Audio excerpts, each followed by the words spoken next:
आज बनवला पनीर टिक्का, पण त्या अगोदर तर कालच्या व्हिडिओमध्ये तुम्ही पाहिलंच असेल की मी भांड्यांच्या शॉपमध्ये गेली होती. तर मी तिकडून कोणत्या गोष्टी आणल्या आहेत तर ते आज तुमच्याबरोबर शेअर करणार आहेत.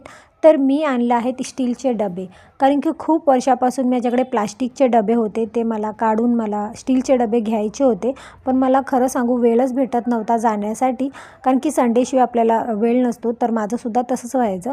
पण काल संडे होता आणि हे सुद्धा घरी होते, तर आम्ही गेलो भांड्यांच्या शॉपमध्ये. तर तिकडून मी हे डबे आणले. हे छोट्यापासून ते मोठी साईजपर्यंत डबे आहे आणि खरं सांगते हे ह्यांची क्वालिटी खरंच खूप छान आहे आणि वजनसुद्धा हे डबे आहे. तर जसे मला पाहिजे होते तसेच मला तिथून डबे भेटले. त्याचबरोबर मी हे टोपंसुद्धा आणली आहेत. हे सुद्धा वजनाने खूप चांगले आहेत आणि ह्यांचीसुद्धा क्वालिटी खूप चांगली आहे.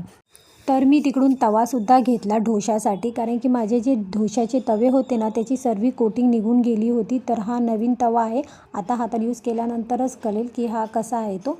तर संध्याकाळी आल्यानंतर आमचा बेत जो होता तो पनीर टिक्का करायचा होता. तर पनीरमध्ये सर्व मसाले मॅगिनेट करून पनीर 15-20 मिनटं ठेवलं. त्याच्यानंतर त्यामध्ये थोडेसे मिरच्या टाकले आणि आता एअर फ्रायमध्ये करणार आहोत. मी सुद्धा फर्स्ट टाईमच करते. तर खालचा जो आपला बेस असतो एअर फ्रायचा त्याच्यामध्ये ऑइलिंग करून घेतलं आणि पनीर सर्वीकडे लावून घेतलं. आता हे 180च्या टेम्परेचरवरती सेट करून घेतलं आहे 10 मिनटासाठी. तर आता मी तुम्हाला दाखवते हा कसा झाला आहे. तर हे बघू शकता, असा आपला पनीर टिक्का तयार झाला आहे. तर चला मग हा व्हिडिओ इथे संपवते. पुन्हा भेटू अशाच नवीन व्हिडिओ बरोबर. तोपर्यंत बाय बाय.